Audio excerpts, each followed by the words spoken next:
gorgeous. That's what we will say about DC. District of Columbia, the sunshine, not a state.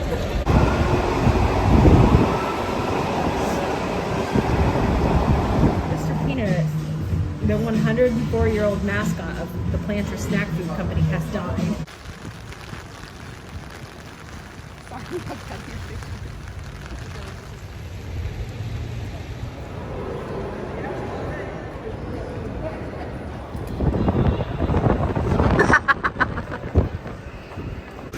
I need you to see what's going on.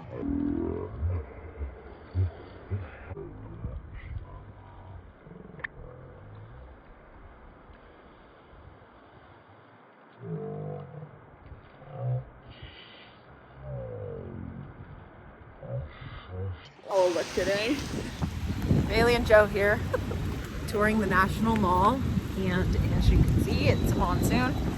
And we are now in hunt of a museum. We do not care what the content is. If it is indoors, We're interested. we are interested, Teach us.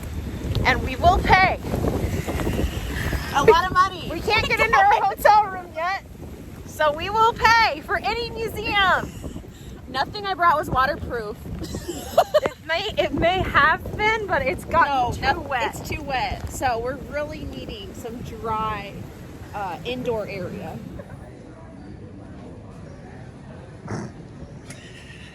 It's too cold. From the monument, we are soaked to the bone. Every inch of us is wet. Even though I had an umbrella, even though I had a rain-resistant coat. Yeah, this is... But I feel so much better now because I'm in dry clothes mostly. And this is a little damp. And then I have a warm latte. We're gonna throw our clothes in the dryer, and my phone won't even charge because it's too wet. I don't know about Bailey's. Yeah, mine's charging okay. We may not even have access to Uber if the charging doesn't work, so stay tuned. Okay, we're headed to lunch at Bresca, but look how cute this little brunch place is. How Instagrammable. I would record these people when they tell us what we're getting. I have a desk. And that's all I know. Honestly, there's a lot else going on. Joe has a sweet potato. Sweet potato. And then we have bread and something about live cultured butter. All we know is it's going to be incredible. It's very cultured. Not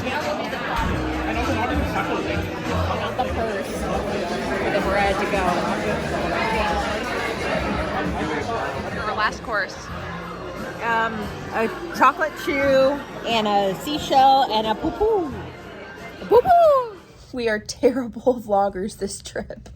It's really hard to vlog when you're trying to keep Battling the elements. head down so that rain doesn't fall down your coat. We had such a nice first day. Overall, minus the rain. Mm-hmm. Our dinner was fabulous at Bresca. It's very hard to articulate the joy of this meal. Oh, it's so special. They made me a whole vegetarian option that was mirrored the meat option for for all 6 courses, and that was really nice. And the dinner lasted like 2 hours. Yeah, it was great. I love a long dinner, and I thought everything that they made was really amazing. The best ones were the beginning course where they brought us some appetizers, and they were just kind of little tastings. Mine was like a beef tartare and a cheese polenta puff. And then I had like a sweet potato puff, and then we had this asparagus cream, and it was just... forgot about the cream. I don't know how to explain this. Asparagus cream is cold and milky, but in a good way, and it just was... I could have eaten 6 bowls of it probably. It's probably my favorite thing of the whole meal.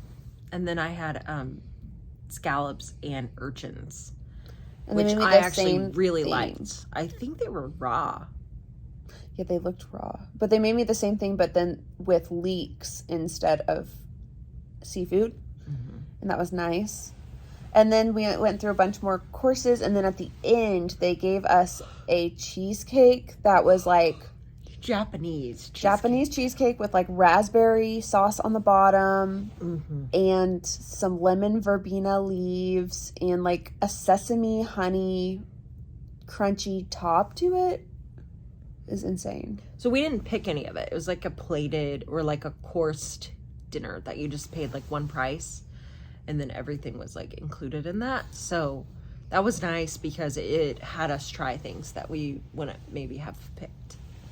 And the thing I was most proud of us for was we did take the rest of the bread. We were too full to eat all of our bread, but fear not, we stuffed it in our purse. They had little like pull apart breads, and we were not getting out of there without it. And so we had a nice little snack when we got back. We didn't take the live cultured butter. We did not take the live cultured butter.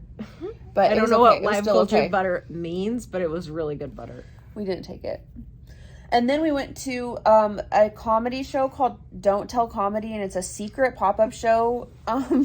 We got told the location today at noon. We registered like last week, and they don't tell you the location till the day of, and then you still don't know who you're seeing perform. So we weren't really sure what to expect, but basically they had like... Well, okay, it was in a hotel, and we were late because like our meal lasted forever, and you know, Jo, being the good girl, she wanted to leave, and I was like, we are not skipping a course of this meal. Yeah. Which, no regrets. It was no regrets. That was the right call. So the traffic got crazy. We made it over to the show. Then we couldn't quite figure out, it was in this hotel. We couldn't quite figure out where we were supposed to go. And it was a busy hotel. It had like a bar and a restaurant on the main floor that was like packed. So we went downstairs, we looked in the conference rooms, we didn't see anybody, and then we wandered to the back of this main floor, and there was this little conference room with like 40 people in it. A strange little stage set up. Was a strange little stage, like one of those metal work lights that your dad uses when he's like building something in the garage, and like with a clamp. The thing about Don't Tell Comedy is they really boast that their spaces are cool. Like they're like, oh, it could be in a candy store or a rock climbing gym, and so that would have been neat. Every single comedian got up there and just roasted where the setup was. They were like, one of them pretended to give a PowerPoint presentation because it was in a conference room. It was just so funny. So it was like a series of comedians, and you know, we were really hoping for like Ali Wong. Yes. She was not there. She didn't perform for 40 people tonight. Shocker. And it was, some of them were not our flavor. All of them were funny, but some of them were not our flavor. But some of them were very funny. Some of them were I would say of the probably 8 people we saw perform, I think 3 or 4 were really funny. Mm-hmm. And 4 or 5 were fair to medium. For a different crowd, they might have hit. So we had breakfast at Paul's, a little French bakery. It was a chain, but it was really good. And then we walked over to the White House and did some people watching, but really there wasn't a ton of kooks. A lot of just, you know, people doing things. And then I decided to model after Trump and take my picture with the Bible in this church because that made sense. Didn't kick out any protesters to do it, but this guy was capitalizing on things. Hello.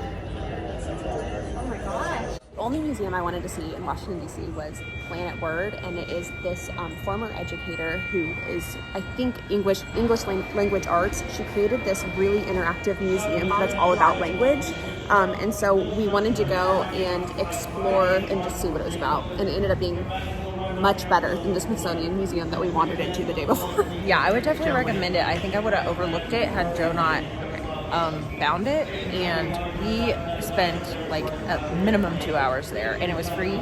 Yeah. And just a lot of interaction, a lot of cool technology.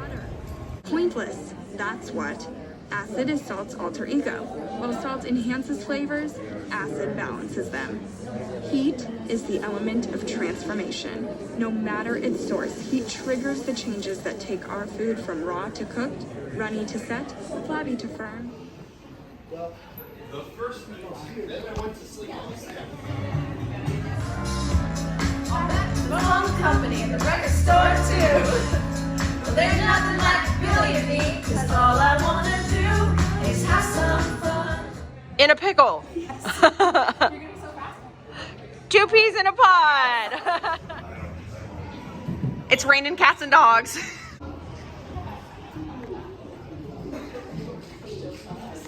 Rocking a mullet.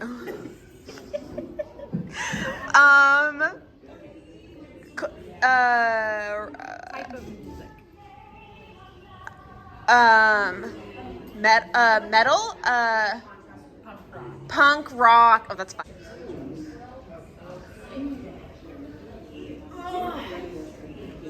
Hard fork.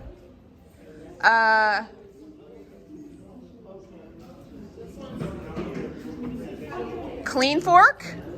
What? I read this to you. I have to I try not to laugh. You're trying to make me laugh. What do Olympic sprinters eat before a race? I don't know. Nothing. They fast. That's a point for you. Oops. That was fun.